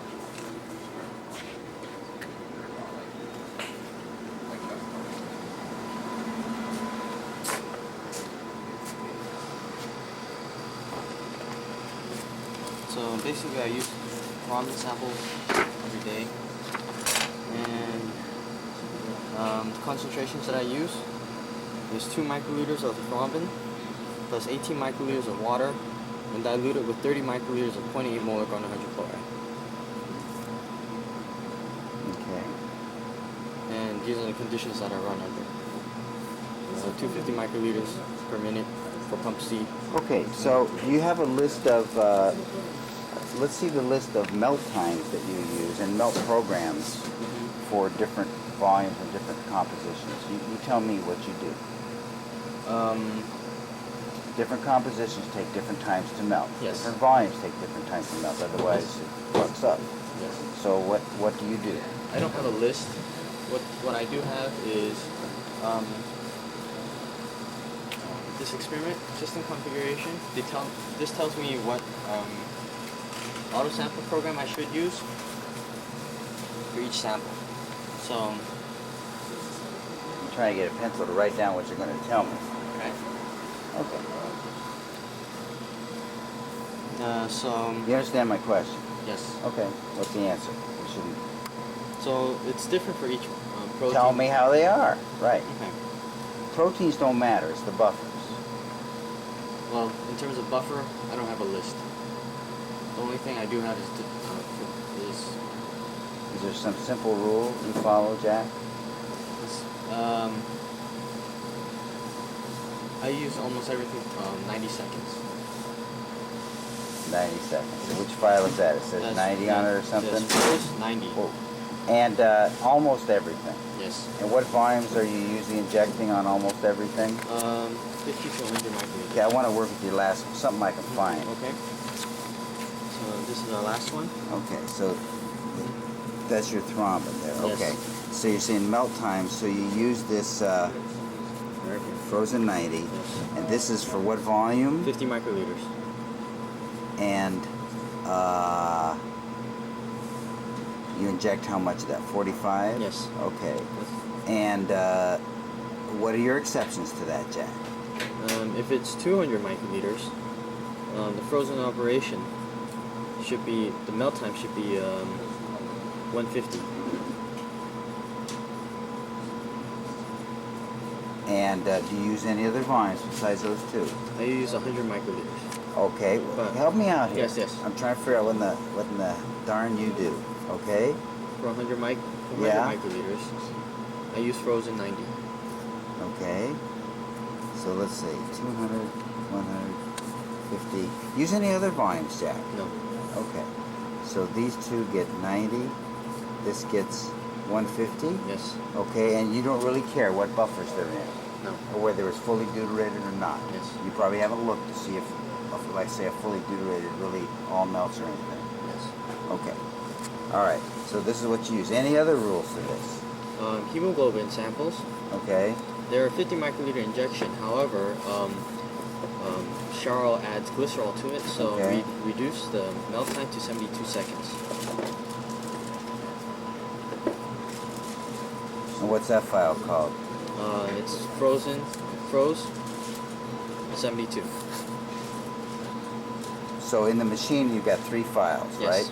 One's Actually, called 150, 90, and 72. Yes, there's 4 files. One The fourth file is labeled as liquid for liquid injection. And that, okay. Got it. Okay. I understand that. Okay, so let's go ahead and make one of these. Okay. For the so I have to prepare the machines to acquire. Oh, okay. All right.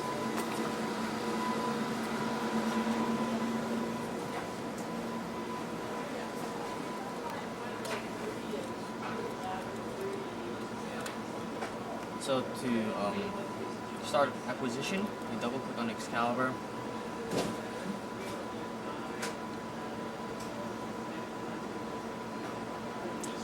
Okay, let's go ahead. Why don't we go ahead and do a double acquisition? Let's do an MS2 Yes. on this. Okay. And so I want you to show me. Do you ever acquire MS1 files on things here? Yes, we do. Okay, so why don't you show me what files you call up for doing that? Okay. So we have to go to sequence setup first, and we have to open up a sequence. You can open up this one. This is 2003, April 1st.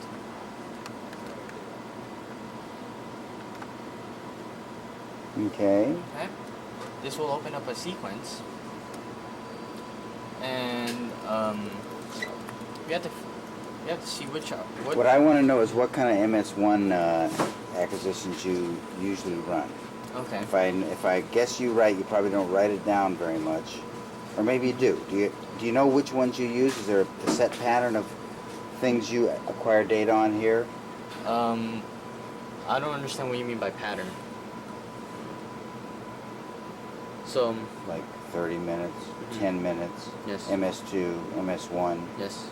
I write those down on my experiment list. Okay, do you have are there more than 4 combinations of those that you use? No. Then that's what I'm talking about, Jack. I'm trying to get what in the heck you use. Okay. Okay? All right. So show me the 4 you use, or whatever it is. It's not an Okay. infinity number. Yes. Right? So, and it'd be nice if you had them in one place where you could tell me what are the 4 you use. Okay. Well, to go to the file that you wish you. I want to know the 4 you use. Okay. Or how many you use. Sounds like it's a limited number. Yes, there's right? a limited number. Okay, so just tell me which ones you use. So the ones I use are in this folder. This is, if you look here, is under C drive Excalibur methods. Okay. Okay. And under methods, these are the sequences that I use. Which And ones, Jack?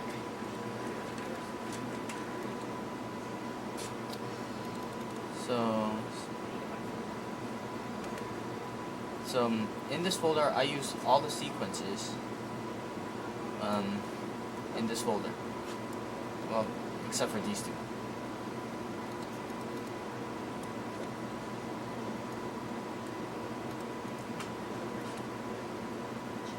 So would you like me to explain what each sequence I would is? like you to just print out the list, okay? And I don't believe you use all those. You just told me you use 4.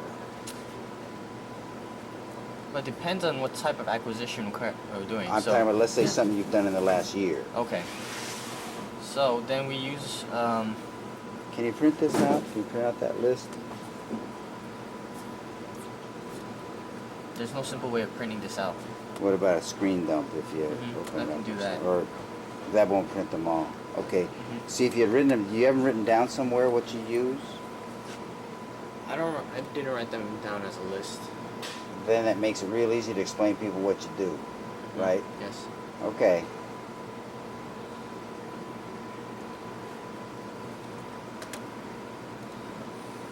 Okay. So would you like me to print this out?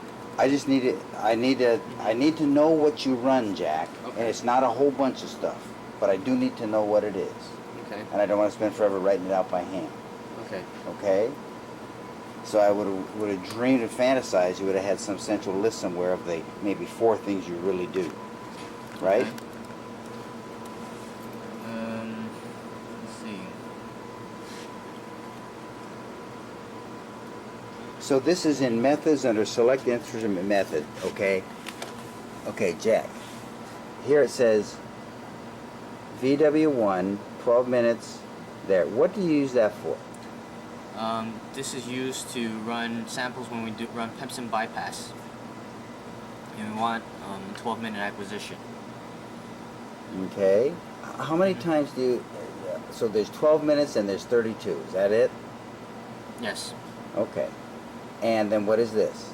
This is an MS2 of a 12-minute scan. What do you use that for, Jack? We don't use that file. So you don't use that? No. Okay, what about this? This is a 12-minute acquisition in profile mode. Okay, do you use that? Yes. For what? When we want to run a Pepsin bypass when we want it in profile mode. Why would you want that? Because we want to see the better resolution for a Pepsin bypass. Probably don't do that, right? We use it for Steve's sample when he wanted to check for the. Okay. What about this right here? That's our 32-minute MS2 run. We use that all the time for our. So 32-minute MS2. double dynamic, 3 MSMS, 2 scans, 30 second, right? Yes. Okay, what about this one? That's a 32-minute acquisition MS1 mode in Centroid. This is what I want to check the system. I use this to run our thrombin sample. Okay, what about this? That's a 32-minute profile mode, an MS1 acquisition. Okay. This is when we want to run an MS1 acquisition in profile. When do you use it, Jack? We use it when, for example, Ganesh wanted to use the LCQ machine to acquire MS1 data, and that's when we used it. All right. Okay, you don't use these two nowadays? No. Okay. All right, so run to do thrombin just for, so if we're going to do a double, so for most proteins, Yes? you either acquire, you do, let's say for split act, if we're going to acquire here to do MS2 on here, Yes. then usually what you're using is this one right here. Yes. Right? Okay, so that's what we're going to use now here. Yes. Right? Okay, so you call that up by double click. So let's see. So okay, so that's like this right here. Yes. Right? Okay. Yes. All right. Okay, so if we want to set up to run that, okay, so I think I understand that. Okay. All right, so let's go ahead and go. Let me just follow through to see what you do to get set up to do it. So, I want to figure out what's the last file that I ran. So what I do is go to Windows Explorer to do, and see and look in the folder where I store all my data, which is in 2003. Do you do a new one of these every week? No, I do a new one of these every month, Okay. and I check to see which is the last file acquired. Okay. Here it says 839. Okay. So the file that I wish to start acquiring is an A40, which is Okay. highlighted here. Okay. And to acquire an MS2 acquisition, I right-click on this cell and open up this menu. We click on Mhm. Browse, and then we choose the MS2 acquisition method, which is this file here. Okay. We click on Open. This will change to the file that we selected. So you're saying none of these have been acquired yet, right? Yes. Okay. And since this is the file that we wish to run, we click on this button, the Run Sample button, and we click OK to start the acquisition. Okay. And here it says downloading. What's happening now is That's okay, Jack. Okay. I know. So we wait for acquisition or contact closure, and it's ready. Okay, now is this set for double acquisition now? No, it's not. Okay, so let's go ahead and do what's needed for that. Okay. And do you have a list that shows you what you need to do for the different configurations, all the different things? No, I do not have a list. So you probably get this screwed up once in a while. Yeah. So Just go ahead and do it. okay.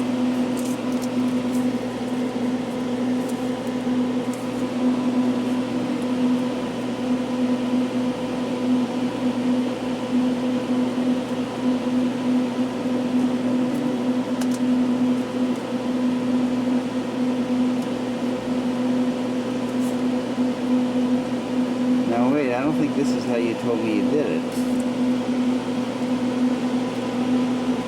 Okay, so you. I'm okay. using the T. All right. So in the position where you had the plug, you're putting this in now. Yes.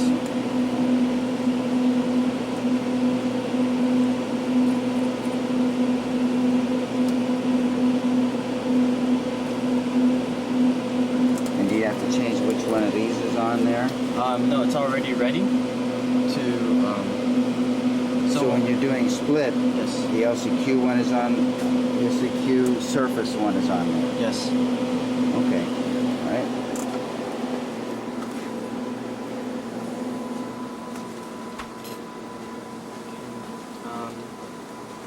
So this is ready. Okay.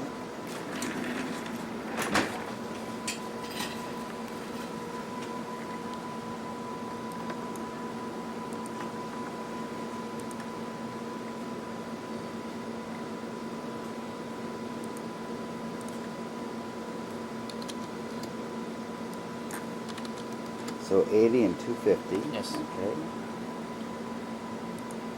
And here we also want to check which file we acquired last. So we went to Explorer, Okay, and we look in the D drive, D drive, projects folder, under Projects, 010702, 010702, and under data. under Data. This will show us our last acquired file. So under QTOFs you see, Here we see 0305038212. So that was our last file acquired. okay, So we want to start with 213. So we can scroll down. You can highlight this row, go to Run, and Start, and click OK.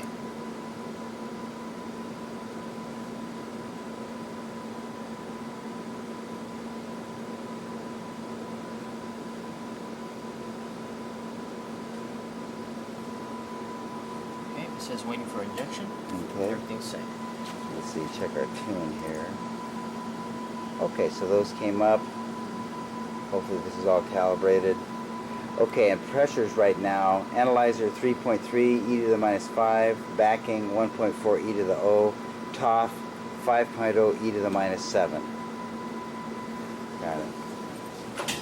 So now we want to start our sequence. Okay, so this needs, spend a little time on me with here Okay. to remind me of the structure of this. So can we go, wasn't there a glitch when you powered this up from scratch? Yes. Yeah, and there's some special tricks you got to do to. The only thing that you need to do, so we can go through it right now. Yeah, Start why don't from you do that? scratch. Okay. So go to all. No to all, right? Exit. Okay. Okay. So Okay, this, so it's a new protein machine E5 multi-file. Yes. Got it. Okay. double click here. All right.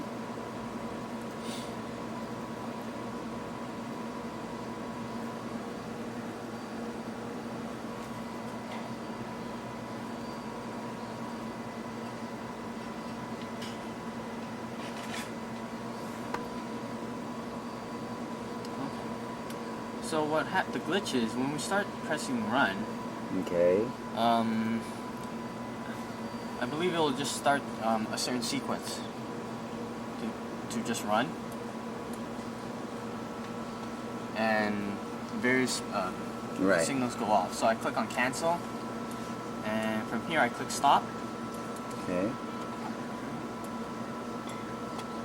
I can close this window and say no, and then just click run again. And the files that the sequences are under this folder, under the C drive, protein machine, Okay. VW1112700. Okay. This is So one. let's go back again. Okay. So I look in VW So, 1112700. Yes. And under C drive protein machine VW1112700, there's a folder. Yes. Okay. Okay. Right. And these are file types are custom pattern.csv. Okay. Yes. The delay time from the injection loop to the C18 column are represented here with the various different time. Right. And with Pepsin bypass, that's bypassing the Pepsin column. Right. And so this will basically tell you the delay time after the AS. However, the one different thing that we have here is when we use only QTOF. So if we're only using a QTOF acquisition, we need to use the AS QTOF files. And this is because of the valve outside, the valve that's on the refrigerator. And the same delay time goes for here as well. And so since So what about when it's both machines? both machines? Both machines. Yes. When it's on both machines, we treat it as if we're doing an LCQ acquisition. Okay. So here we want. So QTOF means QTOF only. Yes. Okay. So everything else we use the other files. Okay. So here we're doing a 2-minute delay. So we choose this file and click on open. So which ones do you commonly use, Jack? So we'll try to simplify. You've got probably about 20 there in Yes. this folder. Mhm. How many of these do you really use? I use the 2-minute, 3-minute, and the QTOF 2-minute and the QTOF 3-minute. That's So you the ones just I use 4 of these that Yes. are here. Yes. Okay, so let's go back again to see what those were. So which one? Let's look again. Yes. So this is in folder VWA1 112700. Use AS 2 minutes 07 30 01.csv. But you also use what? This AS 3-minute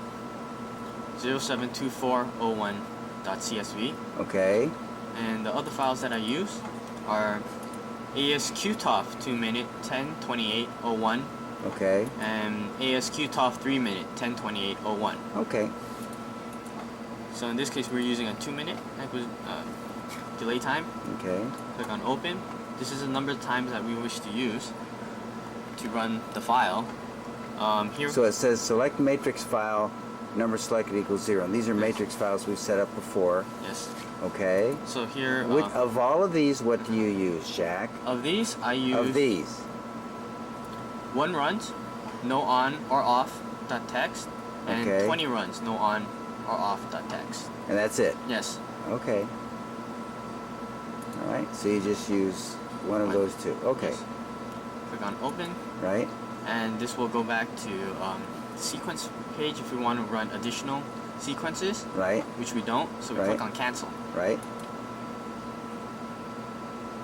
and then this will begin our sequence. Right. So it's all set to go. Oh, it started Yes. automatically. Now it starts a certain sequence first. Right. And so now it stops at wait for auto sampler. Yes.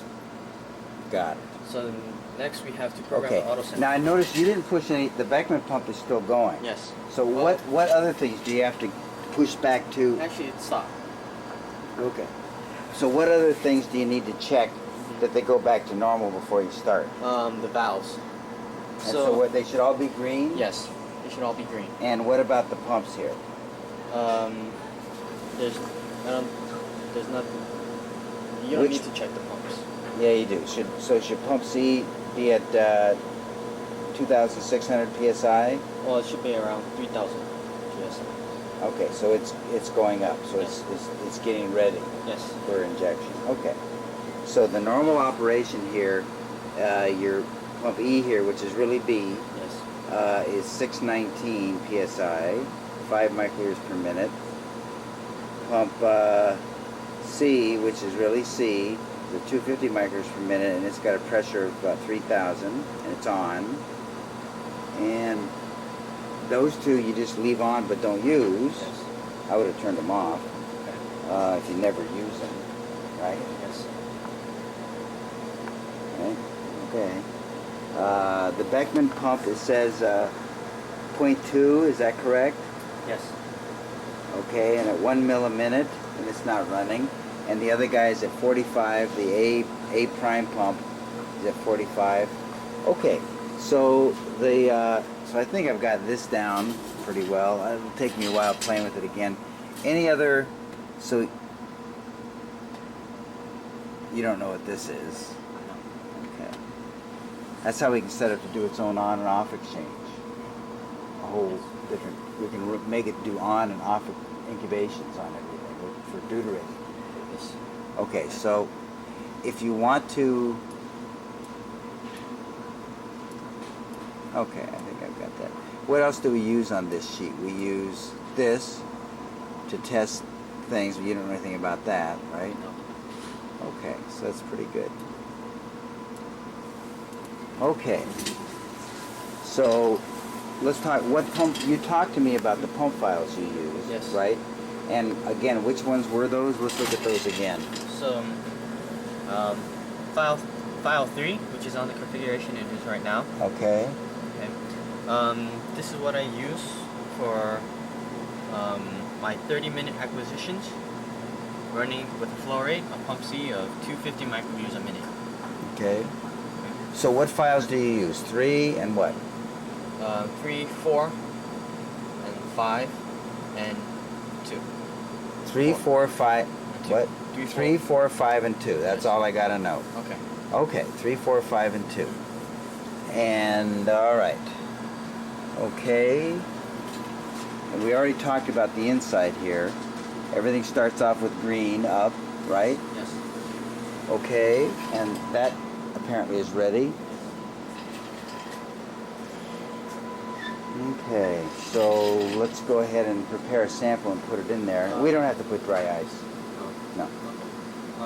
Well, we have to program the auto sampler Okay. and make sure that Right. the gradient is correct that I'm using. Right. Okay. So let's start with the pump file. The gradient I wish to use is 5% to 45%. So this is set at 10%, so we need to change this to 5%. And to check the gradient, we go to menu 1.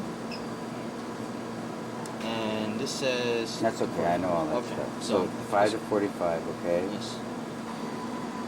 So, but probably you can just tell me which files you use. Okay. Okay, so has this ever gone off on you? Has that ever disconnected on you that I don't know about? I'm the only guy that plumps it back Yes. in, right? Oh, I know how to do it as well. but then Okay, it's do you have never it on a list of paper? Yes, yes, Where's I have. where's that list? It's in the protocols and SOP. Okay, let's find where that is. When switching pump address, shutting down. Restarting the AS machine. Got it. Okay, got it. Good enough. Okay. Right. So, Okay. Do you ever watch and see what this fridge temp is? no. Okay. And so should I just program it or? I can figure that out. Okay. Okay. There's one part of this I know well. It's the pumps and the auto sampler. Okay.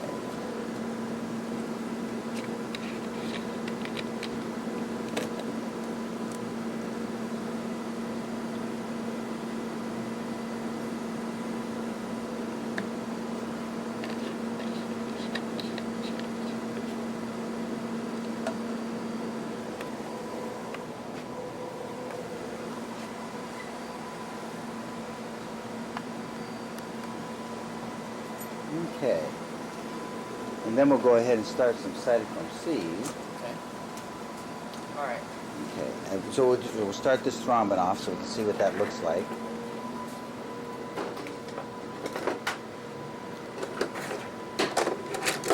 And do you pretty much work over there or here or both places? Okay. Good. So Jack, I'm beating you up less than you figured, right? Yeah. Okay. All right. So I mean, yeah. Good. You've done very well for a guy sort of left to his own devices to do things. No question about it. Thanks. It was my fault for not having continued to beat on you daily on this. You want to be all concentrated in one day, is that right? That's right. Well, yeah, would you rather I've done it for the last year or just today and 2 days ago? I don't know. Okay, so you want to follow this recipe here? Let's see, these are just empty boxes. right? Yes. Okay, so we want to follow the recipe. So our thrombin sample, we want 2 microliters, 2 microliter pipette, Okay. 18 microliters of water.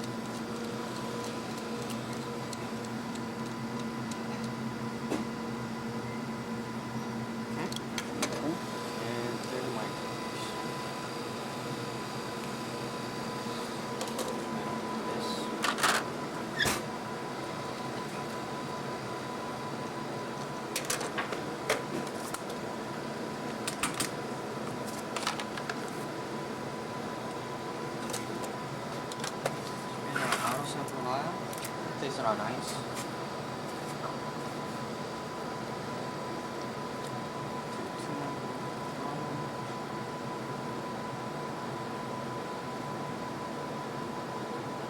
Okay, I got this.